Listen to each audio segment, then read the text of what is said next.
with us before. The last time he came, independent living were the only ones that got to hear him because the assisted living had a stomach bug. So I asked him if he would come back again so the assisted living people could get to hear him as well. So I'm going to turn the program over to him, and I think we should give him a big round of applause. There's a button on the bottom as well. Oh, there is. Okay. Thanks.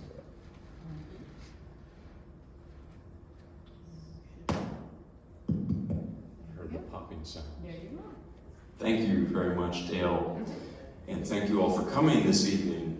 And it's the first time I've been here that it's light outside. I noticed it's a night, and Dale was saying, I think it was February or something last time, and everyone was sick, and she said it's dark and it's cold, and maybe in May it's going to be better. And it is better, isn't it? So, speaking of spring, I don't know, the other day I went to the playground. I have 2 kids, 2 and 4, and I have 2 cats too, so I tell people I have 4 kids. And I stupidly thought that I could, you know those, what are they called, monkey bars? I thought I could climb them and hang off of them, and I had this horrible pain. But it doesn't affect the fingers, but at any rate, the show must go on, they say. So I'm gonna do something a little bit different today from before. Usually I do a whole thing of classical music first and then gospel at the very end. And I thought today to maybe mix it a little, because music is all the same. I think it was Willie Nelson who said, who I was listening to in the car, he said, it's all gospel if you think about it. Well, maybe not all, but a lot of it can be. So I'm going to start with a Mosey Lister song. This is a Southern gospel piece. It's called Where No One Stands Alone. And I wish I could sing it because so many people sing this very beautifully, but singing is just not, you were saying it's like, I don't, there's white keys and black keys, but I sing the notes in between. So I stole that from somebody, so not my original quote. So here is Mosey Lister, Where No One Stands Alone.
Well,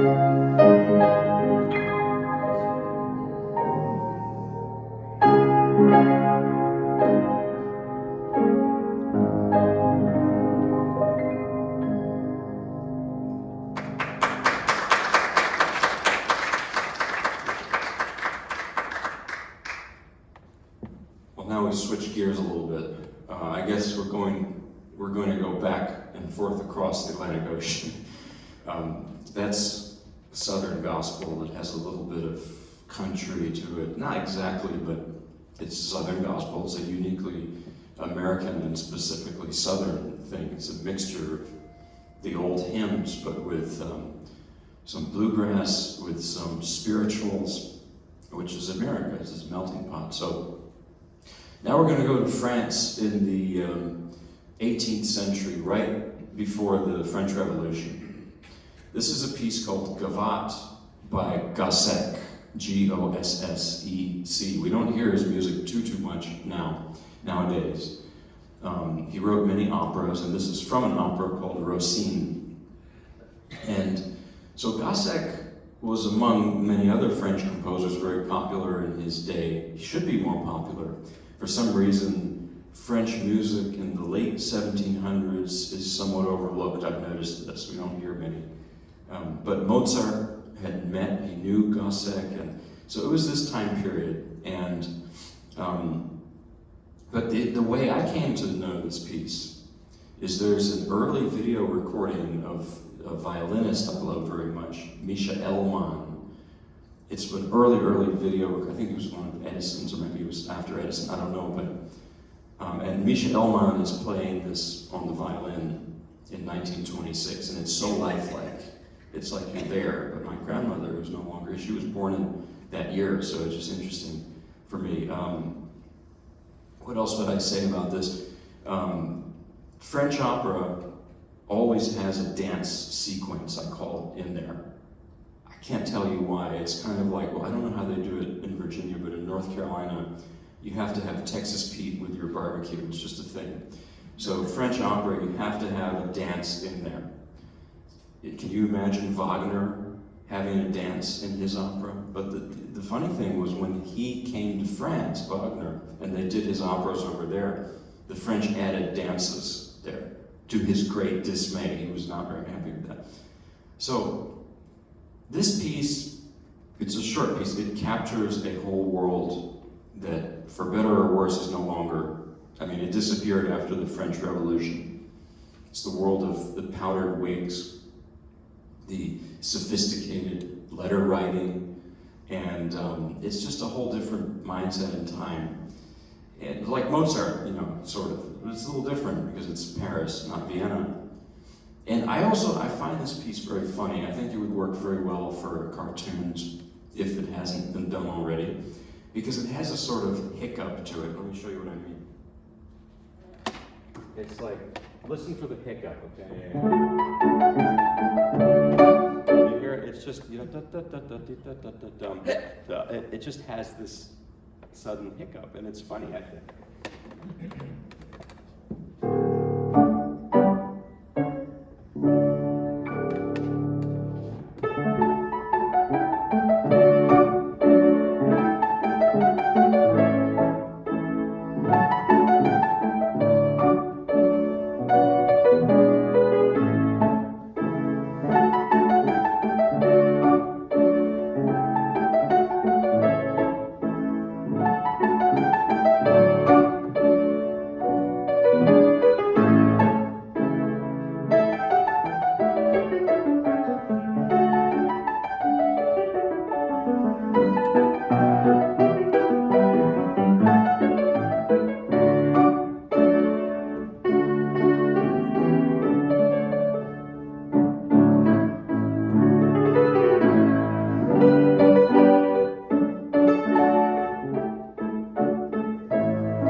some of Dale's puppets could go to the So let's see. Now we're gonna do another French piece, and this is from later in the 19th century. This is called Après un rêve, After a Dream, by Gabriel Fauré.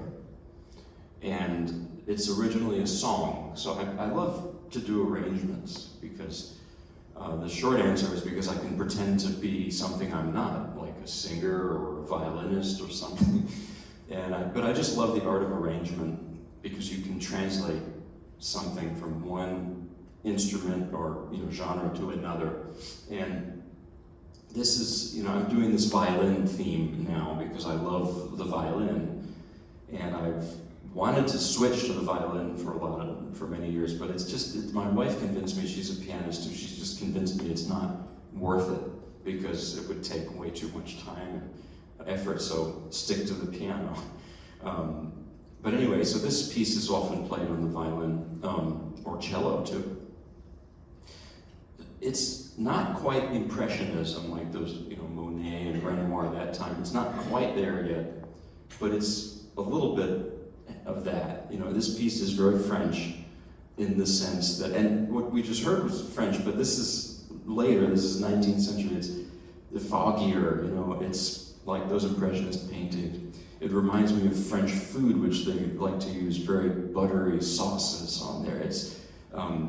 I call this, when you have these effects like this, like that, that's like sauce, but in the music, it's like an effect. So,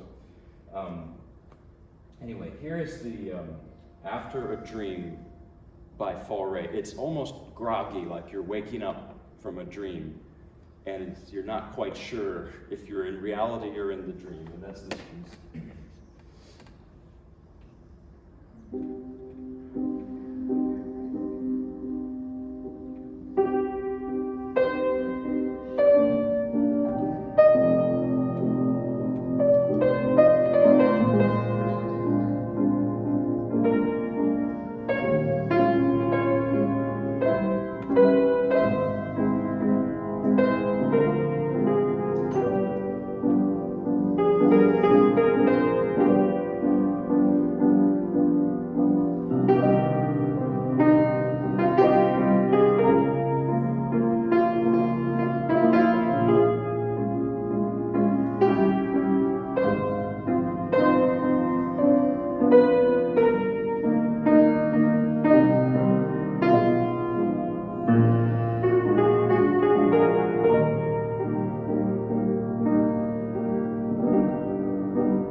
starting with the very mellow things first. We have some not so mellow things later. I forgot to mention that that's an arrangement done by Percy Grainger, who was sort of an oddball Australian composer. I won't get into detail about that, but well, one thing I'll tell you about him was for some reason, he liked manual labor. And when he would take a ship, because in those days you wouldn't fly or travel by boat, by ship, he demanded that he be allowed to work in the boiler room, shoveling coal. He was a fitness fanatic. In his native Australia, he would go from concert to concert as a camper, like backpacking, and he would show up on foot with his backpack to the next performance. Minutes before, he would sit down, put his backpack down, and start playing the piano. I don't know when he practiced, but it's interesting. I'm going to do another Percy Grainger arrangement. This one is of a very famous tune, but in an unfamiliar version. This is "Oh Danny Boy," the Londonderry air, which is an Irish folk tune, and the text of which is a father speaking to his son who's going to fight in the Great War, the First World War. So this is a familiar piece in an unfamiliar classical piano setting.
I don't mean to be too mellow, but I have a couple more, quiet pieces, and then I have some not so much. So here is another gospel tune. This is by George Beverly Shea, and it's called "I'd Rather Have Jesus."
piece by Sergei Rachmaninoff now, Russian composer.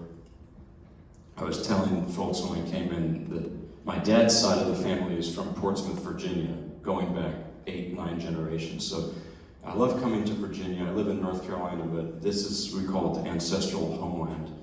But the other ancestral homeland is Russia. My mother's from there. And it's an interesting combination, Southern gospel and Russian music. but the food's good. So, but let's see, so Rachmaninoff wrote this in 1916, right before the Communist Revolution. And he left, he got out, he was part of the aristocracy, and so he escaped. And so it's right on the edge of two different worlds. And I don't know if he knew it for sure. Of course, he was aware of the upheavals that were going on. But I think that in this piece, which is called Daisies, it's called Margaritki, he's thinking of, I don't know exactly, but I'm guessing he's thinking of the summers he spent with his grandmother in the countryside. These were the most precious memories that's another gospel song, but some of the most precious memories of his life were those summers spent in the countryside.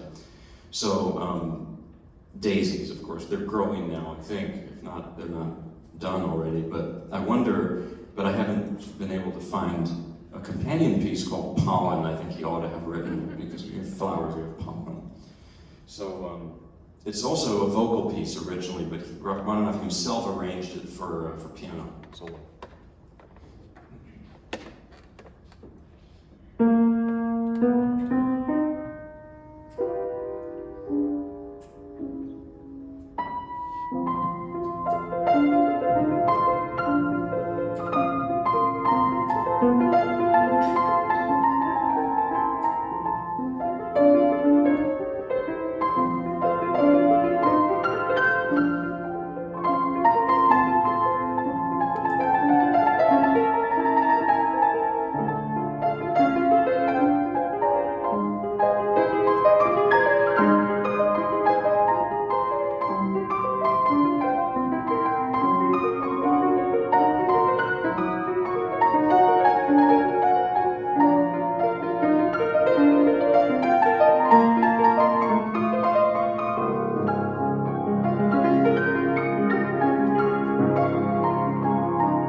Now we're going to switch gears a little bit. I'm going to play some really, high intense music.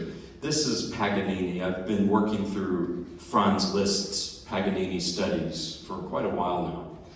I was warming up with the very last one in the beginning, but it's not quite there. But I'm going to play two others.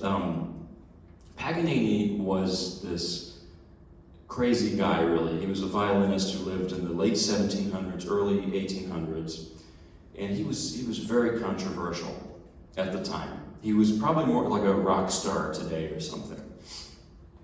And there was a group of people who thought he was possessed. This is how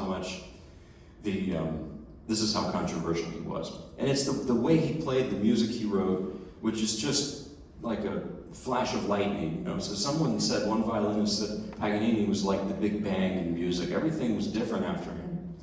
Beethoven too, and they were sort of similar at similar time, different styles, but similar effect. But the Romantics loved Paganini. And you look at the list of composers who arranged Paganini's music. Well, there's a list, I'm going to do this now. And there's Brahms, there's Schumann. Rachmaninoff did his own Paganini piece, the Rhapsody on the theme of Paganini. So it's just the Romantics just loved Paganini. So Franz Liszt, who lived a bit after Paganini, he caught one of Paganini's later performances as a young man, and he was just blown away. He locked himself up to practice incessantly. He wanted to replicate what Paganini did on the violin for the piano. And that's when he wrote these pieces I'm going to do. Not all of them, but a couple of them. The first one is called La Campanella, which means little bell. You can hear, I may have done this here a lot, I don't remember, but it's that ringing bell sound in the upper range of the piano.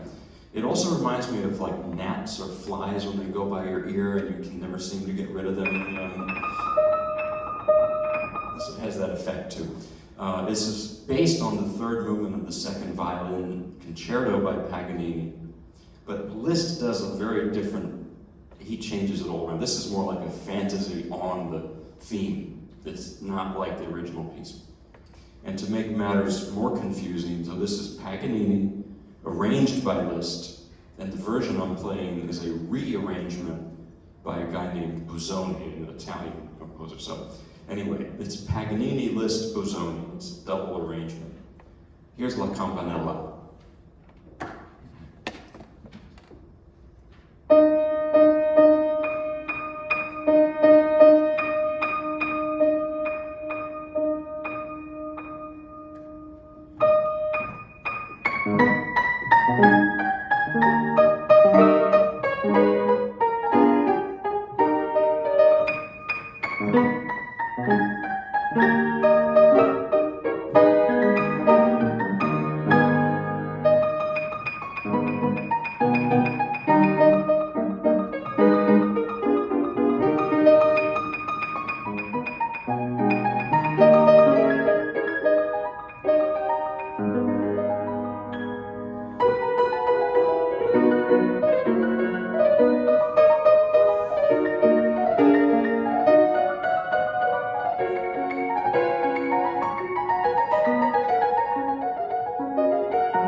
That's the one where that muscle sore from the, oh, Split the switch. oh, the new battery, right? Oh, I can, Oh, maybe that, oh, I just rebooted it, okay. okay. So I need to reboot my arm after that too.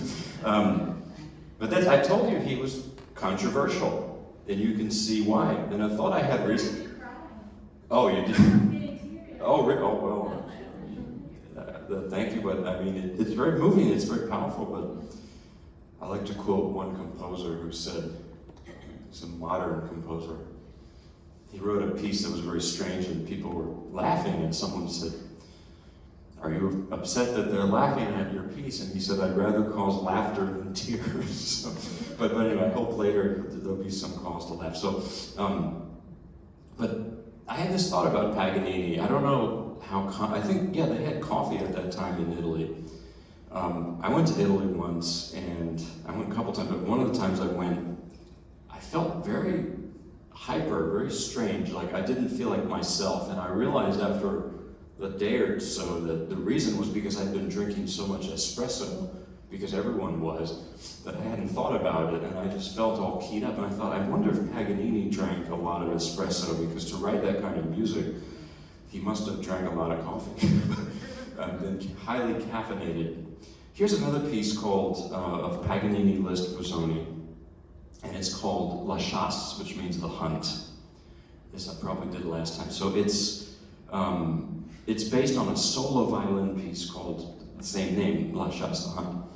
And the reason it's called the hunt is because this principal idea of the piece,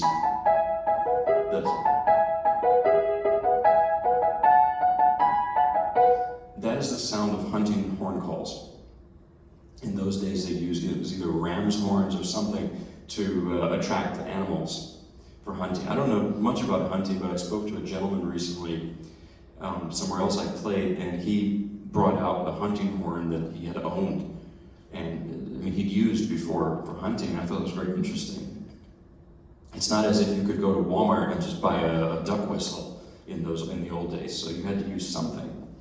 And so that's the idea. And this gentleman actually, he had a whole story for this piece, which I liked. He said, I can see it's fox hunting, and they're horns, and there's two groups of hunters, and they're pursuing foxes, and there's a scuffle. You know, I could really picture that in this piece. It's very interesting. I hadn't thought about that. I thought it was just imitating the sound of the horns, but he said, no, I see a whole story behind it. So I wonder what you think. This is The Hunt, La Chasse, by Paganini, Liszt, arranged by Liszt, and Busoni, finally.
How about a quick gospel? Oh, a quick. Oh, Is it maybe I on? did it. Is it green? Now it is. It, Ah, there we go. Yeah. Maybe I'll just put it there instead. Just keep turning it on and off. Let's do a quick gospel. This is going to be very, very different from everything. I'm going to do a very country gospel tribute to Roy Acuff, great singer.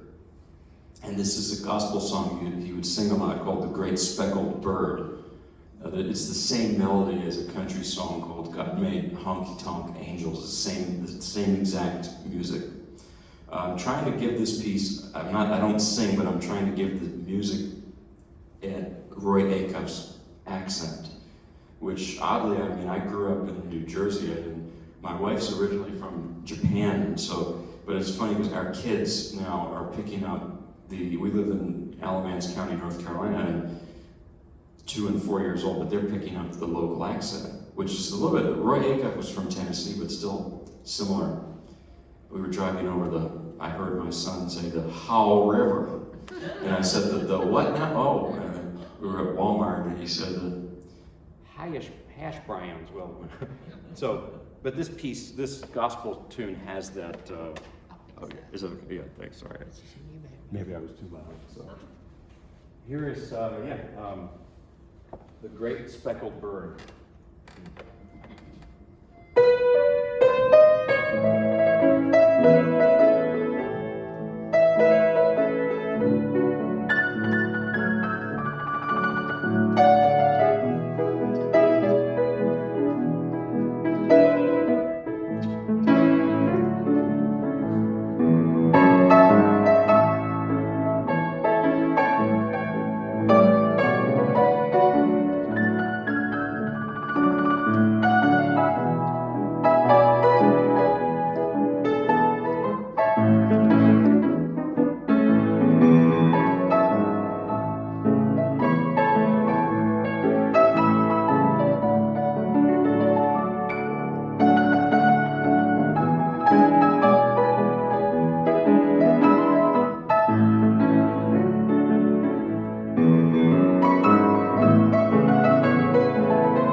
Thank you. A couple more classical things. Or should I get this over? okay, Okay. sorry. Thank you. Oh, I'm It's sorry. working Oh, very good. Thanks. maybe I'll keep it on. So now I'm going to play, we were talking earlier about this piece. This is a violin, the first movement of a violin sonata. And I played this with a wonderful violinist recently, Eric McCracken. We had a great time playing it beautifully. He plays it beautifully. And I wanted to experience it solo. And there's a solo version by French pianist Alfred Cortot. I'm going to play the first movement of that.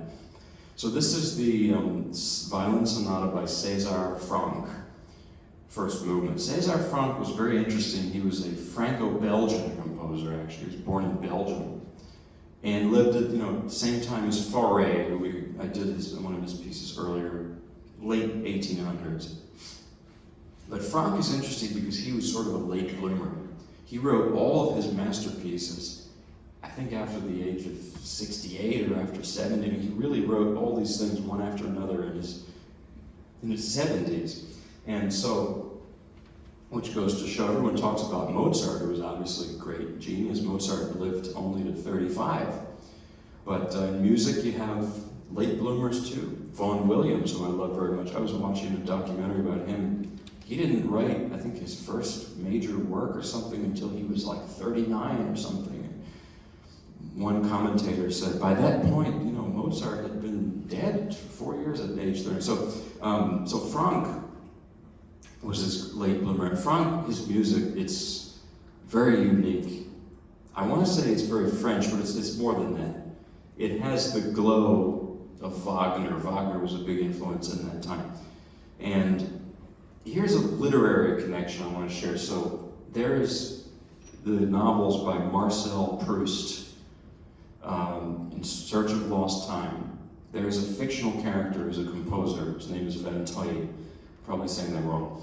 But he wrote this fictional composer wrote a violin sonata that's so beautiful, and it's just this big theme in Proust's writing. And many people say it's this sonata, probably, because it was so popular at this time, and it is today too. And it's like Marcel Proust's writing. He's like a stream of consciousness. It doesn't develop in a normal way, going from one idea to another like an essay or a regular sonata. No, it's just mystical and out there in a way. It's in another plane. And Proust, by the way, somebody said, if you want to seem pretentious, just mention Proust. He said, I read Proust. But Proust had an enormous effect on all the Southern writers like Faulkner and all of the Southern writers. They just adored Marcel Proust. I think it's interesting. So here's the Franck Sonata arranged by Cortot, first movement. See how it goes. Kind of new for me. All right, oops, maybe that way. Maybe if I don't turn it off, it'll, Should be fine. yeah, I think it should be I fine. think batteries were down. Oh, really? Is it, so maybe, can I It's- mute You it? can flip the switch on the side. Oh, okay. Yeah, But it should be fine. okay, sounds good. So correct, some people say Franck Sonata, you mean Frank Sinatra. No. Sounds like it, but it's a little different.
I'll do one more classical, then several very upbeat gospel things to close. So that's César Franck, and it's kind of like Marcel Proust's writing. Somebody said, a friend of mine said, it doesn't really, there's no plot, it doesn't really go anywhere. Well, yeah, it's just sort of one dream sequence after another, one memory after another, and it's this world of beauty. I think this piece is like that, but it doesn't really, it's not like Beethoven where it takes an idea and it develops it. No, you're just sort of floating in this Franck land. So, and that's only the first movement. It's like an extended introduction to the whole sonata. So maybe, trying to learn the whole thing. Okay, this is a piece, it's a waltz. It's called Liebesfreude. It's about 6 minutes. It's a little longer than, well, maybe like that one. And Liebesfreude means love's joys. It's by Fritz Kreisler, who is from Vienna originally, and it's arranged for piano by Sergei Rachmaninoff.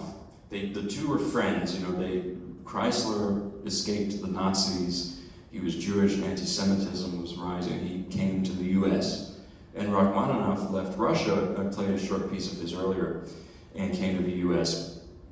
And I'll tell you about their friendship later, it's good stories there, but so the Viennese waltz is different from a regular waltz. A regular waltz is just 1, 2, 3, 1, 2, 3, right? But a Vienna waltz has a little lilt on the second beat, so it's 1, 2, 3, 1, 2, 3, like that. It's just a different feel.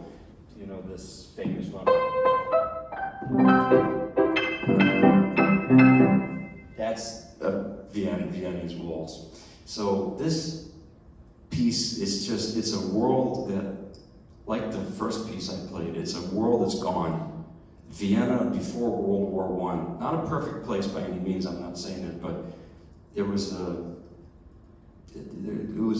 joyfulness to it and a carefree spirit, and you can feel it in this piece. It's just a lovely piece. And Fritz Kreisler was a wonderful person too.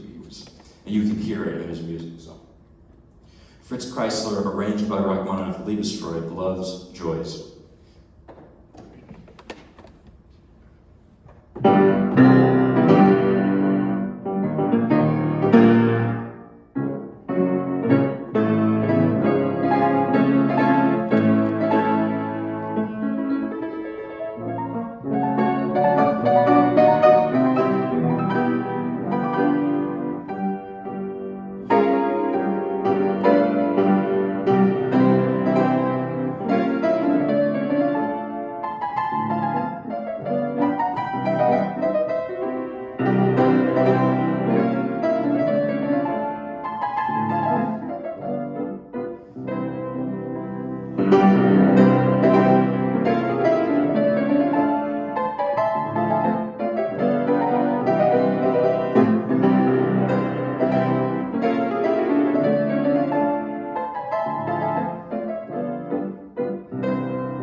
I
don't want to, I'll do a little more, but I don't want to overstate my welcome. On the way here, I was listening to, I like to listen to all kinds of music, and so I was listening, I mentioned Willie Nelson before, and this lyric stood out to me, and I thought about it while I was playing this, because a lot of classical music is very heavy and very dark, but this is so joyful. And there's a line in this song, I forget the name of the song from Willie Nelson, but he says, in life, remember the good times, because the bad times are great in number and they'll just weigh heavy like lead on your mind, something like that, I'm paraphrasing. But I thought this is a piece remembering good times. It's just a bubbly piece. So quick, tell you about the two composers. If I've told you this story before, these stories, forgive me, but Rachmaninoff, my grandfather met him not far from here. My dad's father, the Virginia side of my family. In Richmond, Virginia, he was an usher at a concert series in the 1930s as a dental student. My grandfather is no longer here, unfortunately, but so he was an usher. Rachmaninoff was giving a recital, and the boss said, "Don't let anyone through this door." So my grandfather's guarding the door, and somebody tried to open it. So my grandfather pushed back, and there was a tug of war, sort of a battle. And this door was kicked wide open. It was Rachmaninoff, who was 6.5 feet tall. He had a shaved head. He never smiled in the photos. Someone said he looked like an escaped convict. And Rachmaninoff spoke to my grandfather. You know what he told him at that moment? He said 5 words: "Get out of my way." So I have this personal connection to Rachmaninoff. So that's Rachmaninoff, very stern. He wasn't in private, but in public he was. Fritz Kreisler, the violinist, was the opposite. He had this mustache. He was always smiling. There's film footage of him just smiling, and he never practiced. Didn't need to, probably. And when he came to America, he would just sit in Central Park and talk to people and smile and look at the trees. And when he'd go perform, he said, "I don't perform." He said, "I'm just going to see my friends." And I love that. So here's the story about them. They were playing in Carnegie Hall together. Rachmaninoff on the piano, Kreisler on the violin. Well, Kreisler messed up because he didn't practice. And he walks over to Rachmaninoff, who's still playing, and he whispers to him, "Where are we?" And Rachmaninoff, just with a straight face, he muttered, "Carnegie Hall." Didn't help, did it? Well, so here's some Southern gospel. This is a very jazzy, upbeat version of "Leaning on the Everlasting Arms." I'm going to do.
close off today. I'm seeing the time, sorry, I went too long. Real quick, I'll Fly Away. I'll play it really fast in an old school gospel, Southern gospel style.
All right, well, thank you. I guess we'll, Well, thank you for coming tonight, Robert. We so appreciate it. I think we need to get a bucket of water and throw it on. It's probably heating up and it's on fire in here. So thank you all for coming tonight. I hope you have a wonderful night. Don't forget, some of you are going to breakfast in the morning, but some of you are going to be exercising with me. And if I have to be here, you have to be here. So just know that I will come and get you and bring you to exercise. So don't forget that. See you tomorrow. Oh, tomorrow's our big birthday celebration for the month. So we want to do that tomorrow at 2. We have a few other things going on. We'll talk about all those in the morning. But have a great night and have a good sleep. And we'll see you tomorrow. Thank you. good evening. Okay. Thank you very I was much, Dale. posting that